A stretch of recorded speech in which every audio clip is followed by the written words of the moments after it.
งครับมา ออกงานกันเลย วันนี้ มา จะได้ ให้ ม ม อ อง เหรอให้ไกลรถนี่เอ้ยนี่ออกงานเนี่ย อร่อยแล้ว เอาน้ำมาล้างเลยเป็นยังไง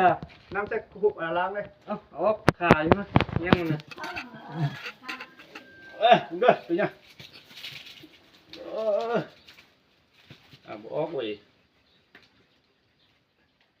เบิ่งเด้อเบิ่งปลาเรื่องพี่น้อง ตัวแรงจะดึงใหญ่ นี่ยังอยู่ดิ ๆนะครับคล้องโอ้ยคล้องก็ได้อุ้ย เอ้ยยังอีกตัวหนึ่งปลาเรื่องเนี่ยนี่ปลาตอง ปิดหัวเนาะ อันนี้ปลาโจ๊กอีปลาโจ๊กอันนี้ปลาเข่งได้นี่นะ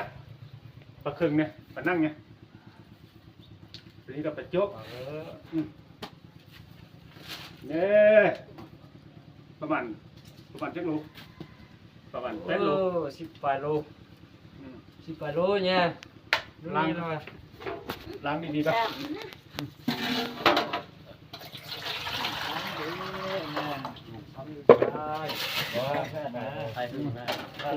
มี